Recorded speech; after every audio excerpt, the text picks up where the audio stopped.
as I was considering this talk, I remembered a conversation I'd had with a woman in our community some years back. She described talking to a friend who, and this woman that I'm referring to is a cancer survivor, and the woman she was talking to is a fellow cancer survivor.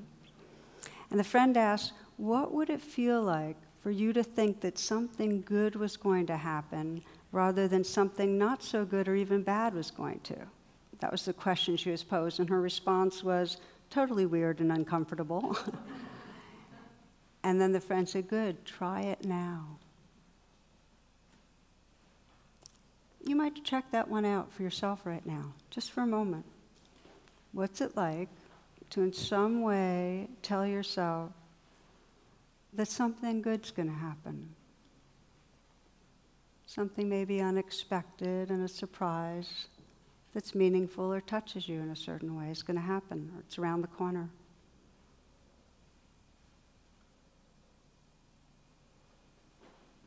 And notice how that sits in your body and your heart when you hold that frame.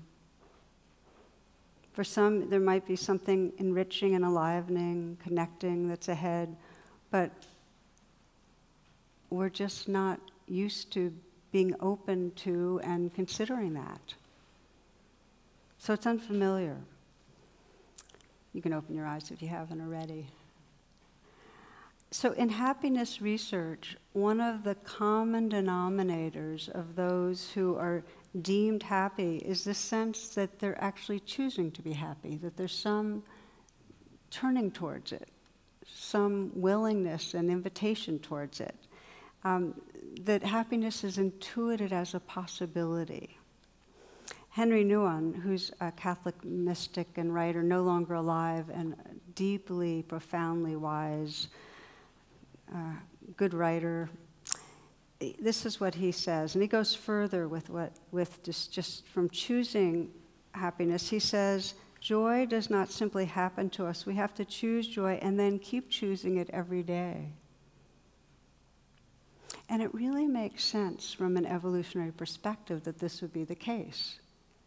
It's not surprising that this woman I was talking to felt totally weird envisioning a positive thing happening, because our brain is designed to mostly fixate on what might go wrong.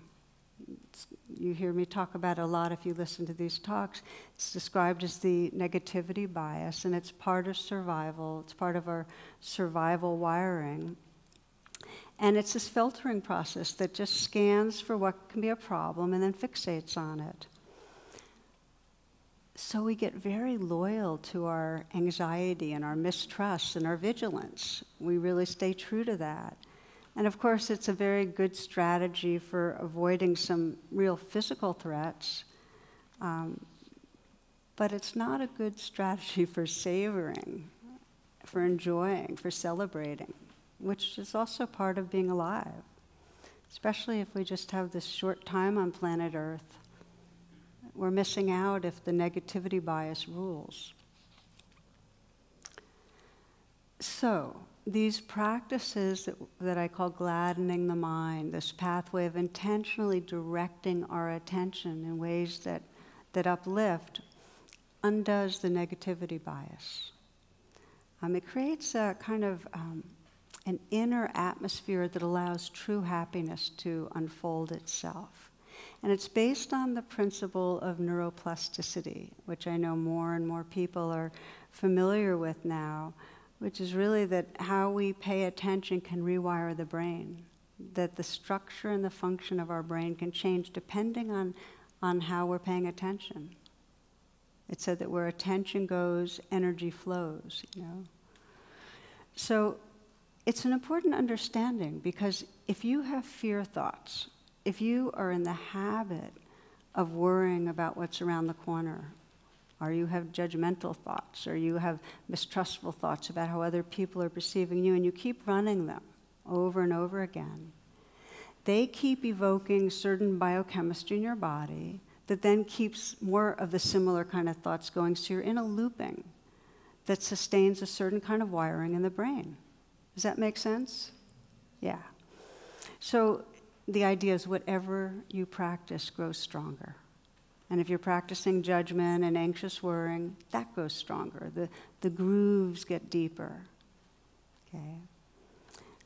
In reverse, if you practice, let's say, gratitude or sending well wishes to people, then those pathways get stronger. And the biochemistry they bring up, which is actually oxytocin and dopamine and feel-good chemicals that actually change your mood totally. So what you practice grows stronger.